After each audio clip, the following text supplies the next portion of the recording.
We are in the Palazzo Reale, Milano, where a very unusual exhibition about Van Gogh, the earth, and the peasant and the man. Kathleen Adler, can you tell us why another exhibition about Van Gogh? Well, this is the first exhibition in Milano of Van Gogh for 60 years, more than 60 years. The last one was in 1952.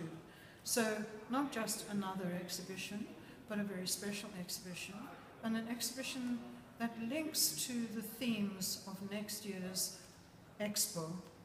From the beginning, we were aware of those themes about the earth, about sustainability, about knowledge of what we are doing to our planet, and these are really themes of Van Gogh himself. So the idea from the beginning was that we would have an exhibition that traces Van Gogh's career, whole career, but also links to this idea of the earth and how not only man in the sense of Van Gogh himself, but man meaning mankind, man meaning humankind, relates to the earth, to our resources. And he admired the way that peasants did everything. They cultivated the soil, planted the seed, they harvested what they'd grown. That was what they ate.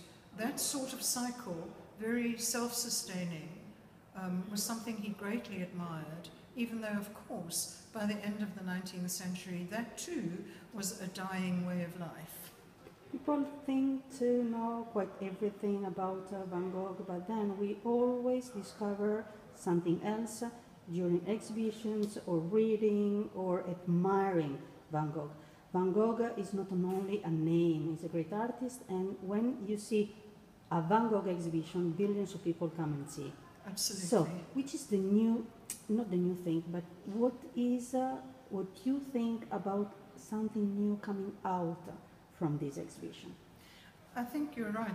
There's always something new. There are works here that have never been seen together. There is two early works, one which is from the Gogh L'uomo Museum and one which is from the Museo Sumaya in Mexico City. They have never been together before, and we see them side by side. So there are always new discoveries in that sense, but also because we have such a distinct theme, because we have such an idea, this is not a retrospective, we are able to explore, I think very consistently, this idea of the links to the earth, to the soil, and because also we wanted to show the man, so on every label we use Van Gogh's own words, we use the letters, so that the visitor gets that sense that they are actually being taken by the hand by this artist, that he is explaining to them what the exhibition is about. And I think that's very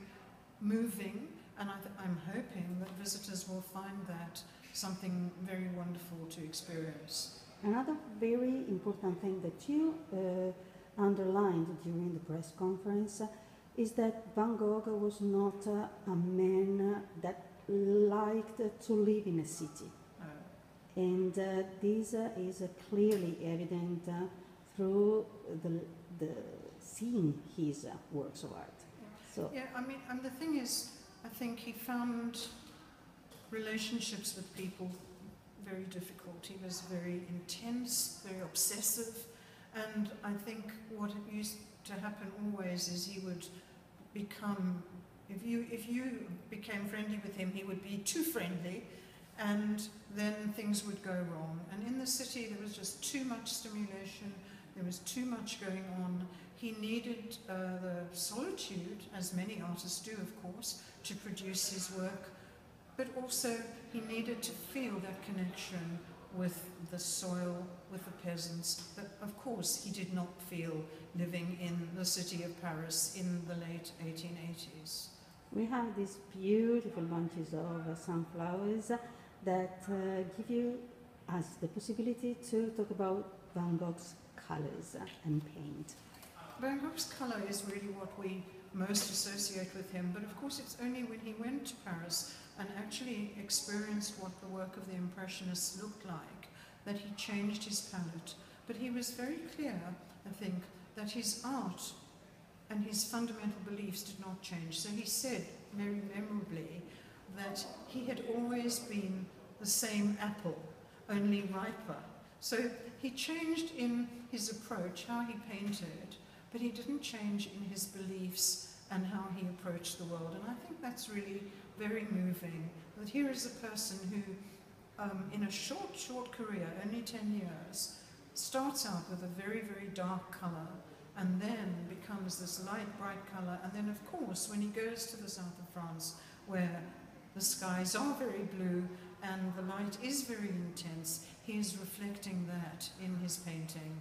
And that's what we come to associate most with Van Gogh. Thank you. Of course, I look out of the window and I see this beautiful blue sky. That is not the That same is as we Milano. had. Thank you very much.